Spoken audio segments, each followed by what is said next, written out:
you a fan of Sublime at all? Nope.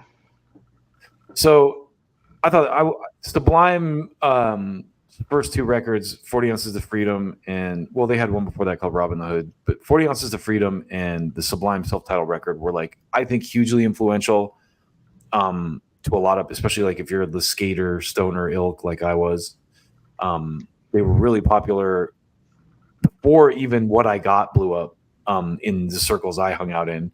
So now Jakob Nowell obviously passed away. He died of a heroin overdose before they even became like ultra huge outside of California. But you mean Jacob's dad? You mean?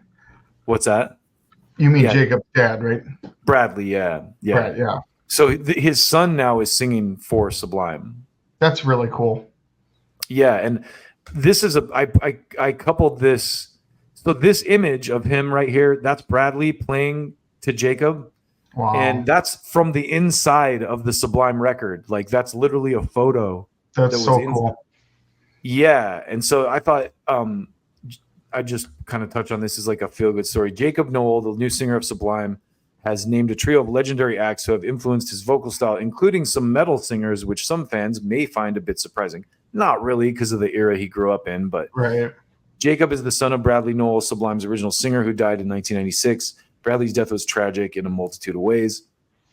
Not only were Sublime about to become a huge mainstream success with their self-titled album, but baby Jakob was less than a year old when his father passed. So what he says next may shock you. Jakob, what's that? I said it may shock some fans. Yeah. Jakob, now 28, recently took over as Sublime's lead singer, which I think is super cool and is like one of the rare cases where I think continuing on with the original band name is totally appropriate too, because it's like all the original members with the original singer's son now. Dude, the original singer's blood flows through his veins. Like, yeah, and he grew up around these guys too that he's playing with now. Right. And though he can project breezy SoCal vibes, much like his dad, his biggest influences are actually hard rock and metal acts. The stuff I really liked listening to as a kid was like Queens of the Stone Age was my favorite band, and Tool and System of a Down. Jakob revealed during an appearance on the Tuna on Toast with Stryker podcast. I would just try to sing like those guys. I would try to listen to their amazing vocal lines and try to do it, whether it was the subtle, cool falsetto of Josh Homme or the wild craziness in System of a Down from Darren and fucking Serge. And then he goes on to say, as Jakob explained, mimicking these artists helped him develop his singing voice in the early years. Among his favorite, he held Tool's frontman in especially high regard. To me, Maynard always seemed like this unattainably perfect singer goal. I couldn't agree more, Jakob admitted. And so I'm like, if I can just sing along and try to get as close as I can to these guys, then maybe I can get somewhere.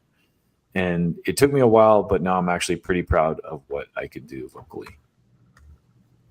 Yeah, so, I don't know Sublime, but I think that's absolutely cool that a son almost 30 years later is singing. Filling in for dad. Yeah. It's pretty badass. They have some good stuff. Like a guy who was way ahead of his time, I think, was doing, like, he was a folk singer, really, Bradley Nowell. And if you listen to Sublime's early stuff, he was way into reggae. So he has kind of like that reggae element, but his voice, I never got into 311 really, because it just kind of, but Sublime, like, he's like a Chris Stapleton. No, he has like a really great soulful voice. Like you can hear the like his voice is just naturally great, you know? And I had these like bootlegs of Sublime playing like bar shows in Long Beach, you know, that are amazing, where it's just, you know, the three of them rocking out. And he recorded a lot of stuff on his own before Sublime, like with a drum machine and like kind of like hip hop style. But those Sublime records, like 40 Ounces to Freedom and the self-titled, they're just full of great songs. Just like you know, and it's, you know, it's a lot of stuff about like his life and smoking weed and touring in the van and stuff. But you know, there's some, like Santeria as one example, is just like a really great pop song. Have you ever heard that song? That one sounds familiar. I ain't got no crystal ball. Yeah, it's just like it's just a great song, you know. I was gonna say, I think I know a few songs off of that album because I want to say that came out when I was in high school. Yeah. It's late '90s, early 2000s, but I just have a ton of respect for that dude. Another guy who like way too soon, like a Kurt Cobain type figure, who you know this.